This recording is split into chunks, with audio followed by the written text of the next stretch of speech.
पहली रसोई में सास ने किया अमीर गरीब बहू का बंटवारा। सभी लोग सोफे पर बैठे हैं। सिद्धांत और करिश्मा खड़े हैं। बड़ी बहू को मैंने पसंद किया है, अमीर घराने की है, और मंझली बहू को भी मैं ही पसंद करूंगी और अमीर बहू लाऊंगी। लेकिन माँ, मैं निहारिका से बहुत प्यार करता हूँ।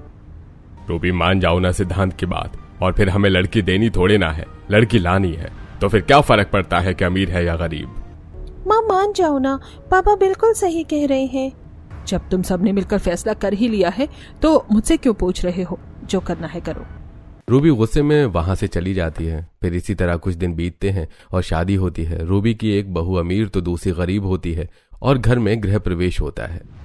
मेरी दोनों भाभी स्वर्ग से उतरी अप्सरा लग रही हैं। हाँ, तो भाभी किसकी हैं? चलो चलो, अब बाकी बातें कल करना। दोनों थक गई हैं, सोने दो दोनों को। फिर दोनों ही बहुएं कमरे में चली जाती हैं। कमरा बहुत ही सुंदर से सजा हुआ है। ओहो, ये क्या, यहाँ बस एक ही एसी है। अच्छा, तो पहले तुम्हारे कमरे में कितने एसी थे? मेरे कमरे में तो पूरे 3 एसी थे। क्या 3? हाँ, बस 3 ही। वहीं दूसरे तरफ कमरे में एसी नहीं है। कमरा गंदा पड़ा हुआ है। ये क्या, हमारा कमरा इस तरह से बिखरा हुआ क्यों है? अरे रहने दीजिए ना, मैं कमरा साफ कर लूंगी। नहीं, रुको, मैं आता हूँ। सिद्धांत बाहर हॉल में आता है। अरे क्या हुआ भैया, भाभी ने कमरे से बाहर निकाल दिया क्या? नहीं, ऐसी बात नहीं है। माँ, आपने मेरे कमरे को इतना बिखरा हुआ क्यों छोड़ दिया है? ऐसे क्या चिल्ला रहा है? कौन सा तेरी पत्नी अपने घर में एसी में सोई थी? और वैसे भी तेरी उस गरीब पत्नी के लिए मैं तेरा कोई कमरा सजाने वाली नहीं। उसके औकात से ज्यादा बड़ा कमरा मिला है, खुद साफ करे और सो जाए। ये क्या बोल रही हो? मैं जो बोल रही हूँ बिल्कुल सही बोल रही हूँ, चाहे किसी को पसंद आए या ना आए। वो तुम कुछ कहने की जरूरत नहीं है, मैंने सब सुन लिया। आप चिंता मत कीजिए, मैं 2 मिनट में कमरा साफ कर लेती हूँ। मुझे माफ करना, शादी के पहली रात ही तुम्हें मेरी माँ से इतना सब कुछ सुनना पड़ा। कोई बात नहीं, वो भी आपसे नाराज हैं, इसीलिए उन्होंने ऐसा कहा। मैं समझ सकती हूँ। फिर निहारिका कमरा साफ करती है और दोनों सो जाते हैं। अगली सुबह सब बैठे होते हैं। निहारिका सबके पैर छूती है। खुश रहो बहू, खुश रहो। लगता है बड़ी बहू के अंदर संस्कार नाम की चीज ही नहीं है। मुझे ये सब दिखावा करने की ना आदत नहीं है। अरे दीदी, गुस्सा मत होइए। श्रेया, सबके पैर छुओ। श्रेया मुंह बनाते हुए सबके पैर छूती है। और भाभी, आज तो आपकी मुंह दिखाई है, क्या पहनने वाली है? बड़ी बहू, तू मेरे साथ चलना, मैं तुझे बहुत सुंदर लहंगा दिलाऊंगी। अरे सिर्फ श्रेया बहू को क्यों, निहारिका बहू को भी तो आज मुंह दिखाई है ना उसकी, तो उसे भी कोई अच्छी सी ड्रेस दिला देना। क्या दोनों को? हाँ, दोनों को। चलो अब जाओ। फिर रूबी अपनी दोनों बहू को लेकर शॉपिंग पर निकल जाती है। श्रेया बहू, वो देख, वो लहंगा कितना सुंदर है, तू उसे ले ले।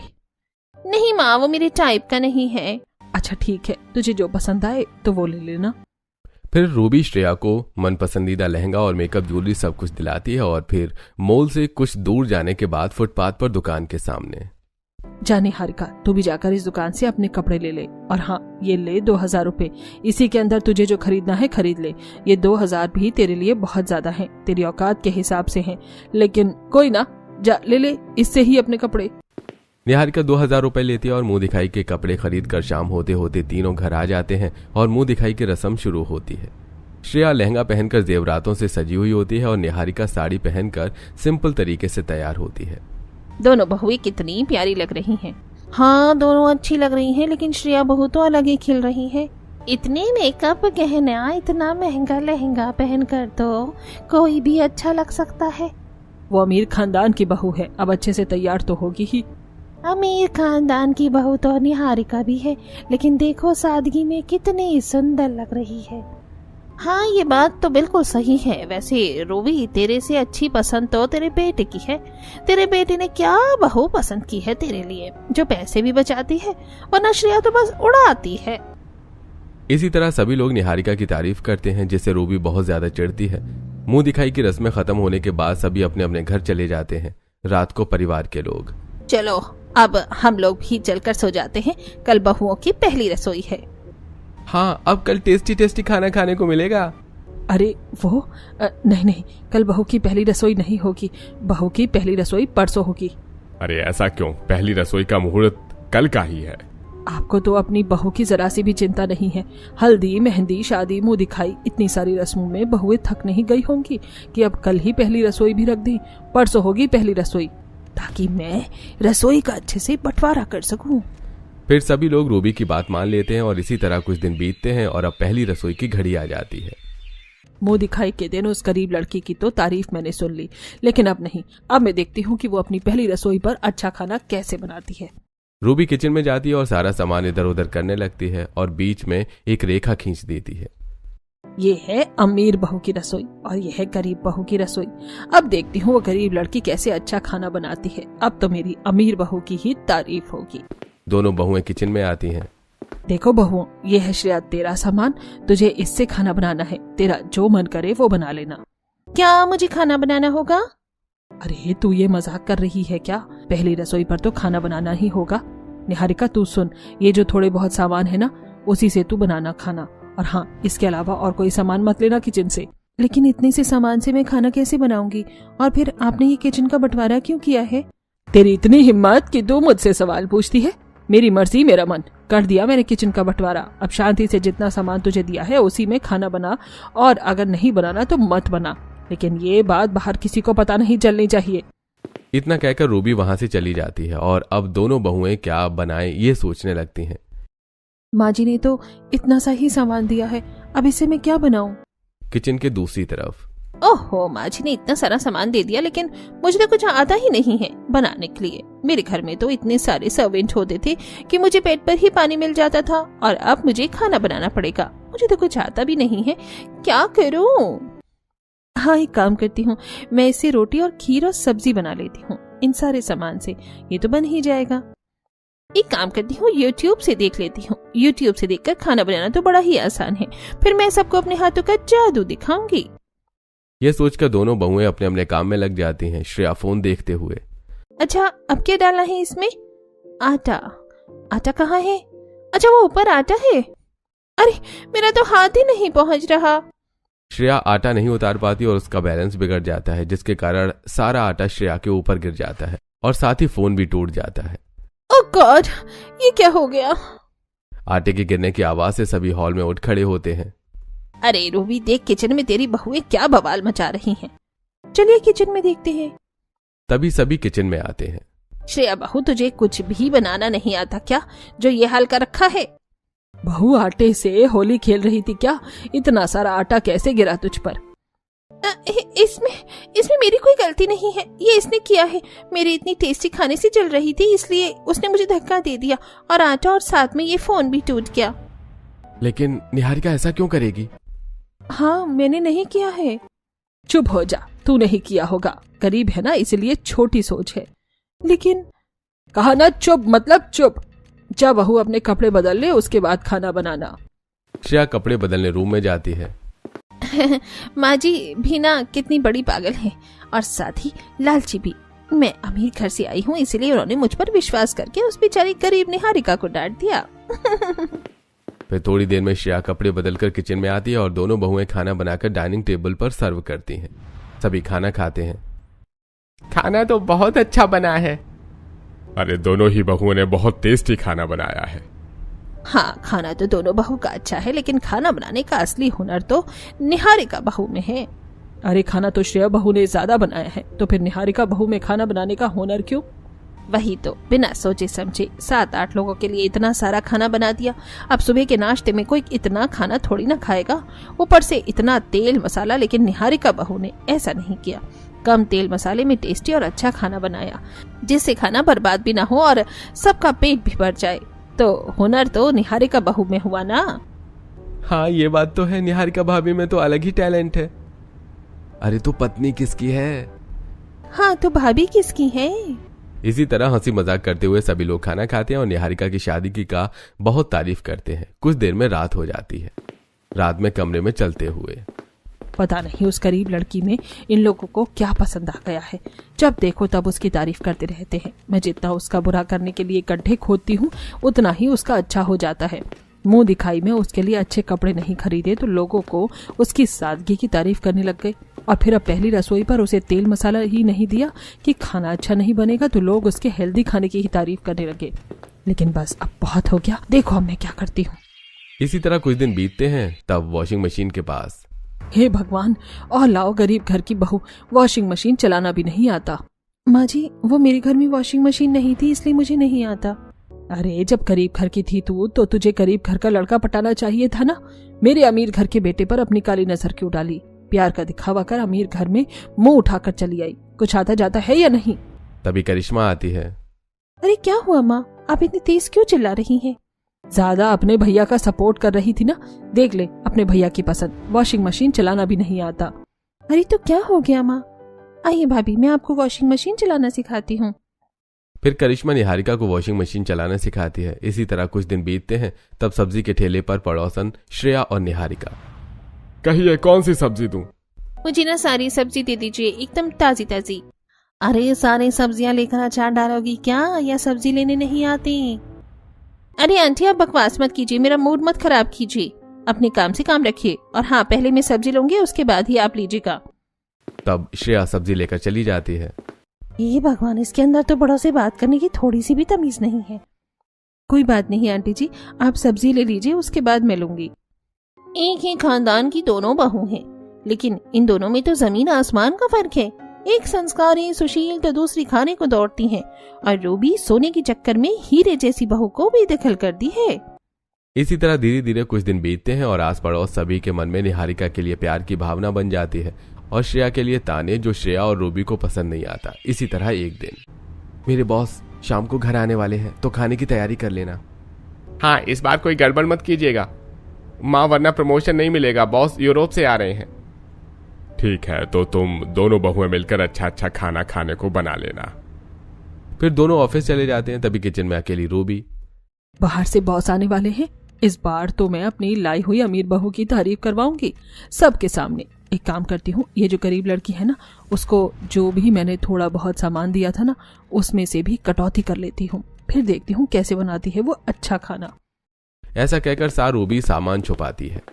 और एक काम करती हूँ, बाहर से सारी अच्छी अच्छी चीज मंगवाकर अमीर बहू जिसे मैं पसंद करके लेकर आई हूँ उसकी रसोई में रखवा देती हूँ, ताकि उसका जो मन करे अच्छे से वो बनाए। ऐसा कहकर रूबी सामान मंगवा कर रख देती है। फिर दोनों बहुएं किचन में आती हैं और अपना अपना खाना बनाने का काम शुरू कर देती हैं। रोज रोज ये गंवार गरीब लड़की अच्छा खाना बनाकर सबकी नजरों में महान बन जाती है। आज मैं यूनिक डिशेस बनाऊंगी और बॉस यूरोप से आएंगे तो उन्हें पसंद भी आएगा। वहीं किचन के दूसरी तरफ, पहले से भी कम सामान बचा है, अब मैं क्या बनाऊं इन सारी चीजों से? एक काम करती हूँ, इन सब से घर का सीधा साधा खाना तो बन ही जाएगा, वही बना लेती हूँ। लेकिन बॉस तो यूरोप से है, क्या उन्हें यह इंडियन खाना पसंद आएगा? छोड़ो, जो होगा देखा जाएगा। निहारिका के पास और कोई ऑप्शन नहीं था, इसलिए वो उन्हीं सामान से इंडियन खाना बनाती है और श्रेया यूरोपियन डिशेस बनाती है। थोड़ी देर बाद बॉस आते हैं और डाइनिंग टेबल पर खाना सर्व किया जाता है। तभी खाना देखकर बॉस, अरे ये क्या, फिर से फैंसी डिशेस? ये तो खा करके मैं परेशान हो गया हूँ। अच्छा तो ये देखिए, ये हमारी छोटी बहू ने बनाया है इंडियन खाना।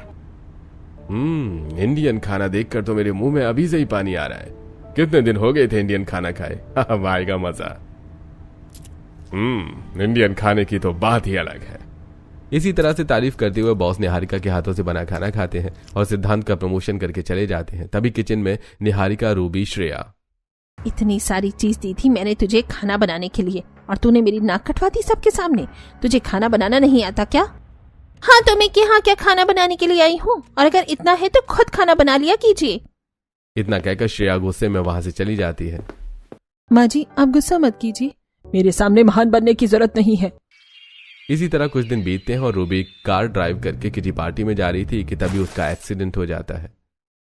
कार एक्सीडेंट होने की वजह से इनके पांव में बहुत गहरा फ्रैक्चर आया है। आप इन्हें घर तो ले जा सकते हैं, लेकिन घर में इनका बहुत ही अच्छी तरह से ध्यान रखिएगा। पैरों में मालिश करना, सही समय पर दवाई, सब कुछ एकदम परफेक्ट होना चाहिए, तभी ये ठीक हो सकती हैं, वरना कभी भी ये अपने पैर पर खड़ी नहीं हो पाएंगी, और इन सब में 2 से 3 महीने तो लगेंगे ही। फिर रूबी को सभी लोग घर लेकर आते हैं। हे भगवान, इस बुढ़िया की वजह से तो मेरी जिंदगी खराब हो गई है, लालची कहीं की। वहीं दूसरी तरफ निहारिका, एक काम करती हूँ, माँ जी के लिए काढ़ा बना देती हूँ। यह सोचकर निहारिका काढ़ा बना दी और लेकर रूबी के कमरे में पहुंचती है। ये लीजिए माँ जी काढ़ा, इसे पीकर आपको थोड़ा अच्छा लगेगा। अपना ये दिखावा अपने पास रख। मैं तेरे हाथ का एक गिलास पानी भी नहीं पीऊंगी, काढ़ा तो दूर की बात है। लेकिन माँ जी। निकल जा यहाँ से। निहारिका कमरे के बाहर चली जाती है और रात को रूबी के कमरे में। तू मेरे कमरे में क्यों मुंह उठा कर आई है? माँ जी, वो आपके पैरों में मसाज करने आई हूँ। एक बार तुझे समझ में नहीं आता क्या? निकल जा मेरे कमरे से। कमरे के बाहर आती है। अब मैं क्या करूँ? माँ जी तो ना मेरे हाथों से काढ़ा पीने को तैयार है और ना ही मसाज करवाने को। आइडिया। फिर अगली सुबह श्रेया रूबी के कमरे में होती है और कहती है, ये लीजिए माँ जी, आपके लिए काढ़ा। देखा मेरी बहू कितनी अच्छी है। इसी तरह रात को 2 बजे निहारिका उठती है और बाहर जा रही होती है। तभी, अरे इतनी रात को कहाँ जा रही हो? कहीं नहीं, आती हूँ। इतना कहकर निहारिका चली जाती है। मुझे सब पता है तुम कहाँ जाती हो रात को। वहीं रूबी के कमरे में निहारिका रूबी का पैर दबा रही होती है, मालिश कर रही होती है, लेकिन निहारिका का फेस रिवील नहीं होता। हाँ सच में भगवान तुझे सारी खुशियां दे। तू कितनी अच्छी है मेरी लाडली बहू। इसी तरह कुछ दिन गुजरते हैं और श्रेया हमेशा निहारिका की देखभाल करती है। सभी लोग उसकी तारीफ करते हैं। फिर इसी तरह रूबी की तबीयत काफी ठीक हो जाती है और फिर एक दिन, देखा मेरी पसंद से मैं जो बहू लाई थी वो मेरी कितनी सेवा करती है। उसी की वजह से मैं अब ठीक हो पाई हूँ। हाँ वो तो है। इसी तरह एक दिन किचन के बाहर शिवम सब देख रहा होता है। जिठानी जी, ये काढ़ा माँ जी को दे आइए ना। ओहो, और कब तक चलेगा तेरा ये ड्रामा? जब अपने आप इतनी मेहनत से माँ के लिए तरह तरह की चीज बनाती हो तो अपने आप खुद क्यों नहीं दे देती? मैं नहीं जा रही। बस कुछ दिन और, एक बार माँ ठीक हो जाए, रातों को पैर में मालिश और ये सब घरेलू नुस्खे से माँ जल्द ही ठीक हो जाएंगी। वैसे भी अब माँ चलने फिरने तो लगी ही है। अच्छा तो ये बात है। देवर जी, आप किसी को मत बताइएगा। लेकिन शिवम निहारिका की बात नहीं सुनता और सभी घर वालों को इकट्ठा करके सारी बातें बता देता है। तुझे शर्म नहीं आई बड़ी बहू? अरे तुम जब माँ के लिए काढ़ा नहीं बनाया करती थी तो क्रेडिट क्यों लेती थी? मुझे अब तक लगता था कि तू मेरी सेवा कर रही है, लेकिन इसके पीछे तो निहारिका बहू थी, क्रेडिट की लालची औरत। मुझसे बड़ी लालची तो आप हैं। मैं दहेज लेकर आई हूँ इसलिए आप मेरा सपोर्ट करती हैं, और ये गरीब घर से है इसलिए आप इसका कभी साथ भी नहीं देती। और वैसे भी मुझे क्रेडिट लेने का कोई शौक नहीं है।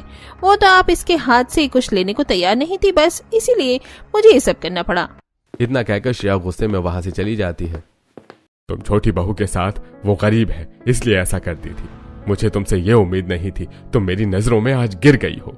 माँ, मुझे लगा था कि शादी के बाद आपका ये अमीर गरीब का चक्कर खत्म हो जाएगा, लेकिन आप तो। आपने निहारिका के साथ बहुत गलत किया है। निहारिका श्रेया में तो अच्छी बनती है, बस आप ही रसोई का बंटवारा करके उन दोनों के बीच झगड़ा करवाना चाहती थी। अब मैं समझ आया। आज मेरा विश्वास उठ गया आपके ऊपर से। एक एक करके सभी वहां से चले जाते हैं, बाहर सभी के सामने। मुझे माफ कीजिएगा जेठानी जी, मेरी वजह से आपको। अरे नहीं नहीं देवरानी जी, इसमें आपकी कोई गलती नहीं है, इसमें माँ जी की गलती है। उनकी आंखों में लालच की इतनी बड़ी पट्टी बंदी है कि क्या बताऊं। जब मुझे पता चला था कि आपको खाना बनाना आता है तो मैंने सोचा था कि आपसे मैं खाना बनाना सीख लूंगी, लेकिन माँ जी ने तो पहली रसोई में ही किचन का बंटवारा कर दिया। रूबी अकेले कमरे में। सच में मुझे हीरा को पहचानने में गलती हो गई। पैसों के लालच में मैंने निहारिका बहू के साथ बहुत गलत किया, और अब ये बंटवारा मैं खुद ही खत्म करूंगी। अगली सुबह सभी किचन में होते हैं, तभी रूबी रहती है। निहारिका बहू, मैंने तेरे साथ बहुत गलत किया। अमीर गरीब के चक्कर में मैंने तेरे ऊपर बहुत जुल्म किया, लेकिन उसके बावजूद तूने श्रेया बहू से भी बढ़कर मेरी सेवा की, और तेरी वजह से ही आज मैं अपने पैरों पर खड़ी हूँ। और इसीलिए अब मैं इस किचन का बंटवारा यहीं खत्म करती हूँ। ना रहेगी अब ये रेखा और ना ही होगा किचन का बंटवारा। देर से ही सही, कम से कम रूबी तेरे अंदर अकल तो आई। चलो सही है, अब मैं आपसे खाना बनाना सीख लूंगी, वरना यूट्यूब से तो कुछ समझ में ही नहीं आता था। हाँ, और फिर हम दोनों मिलकर खाना बनाएंगे। इस तरह तीनों सास बहू गले लगती हैं। फाइनली इसे कहते हैं अंत भला तो सब भला। अब इस घर में राहत की सांस आएगी। बंटवारा खत्म होने के बाद घर में एक अलग सा ही माहौल छा जाता है, और अब श्रेया निहारिका दोनों मिलकर खाना बनाती हैं, सभी को खिलाती हैं, जिससे अमीरी गरीबी का सिलसिला यहीं खत्म हो जाता है।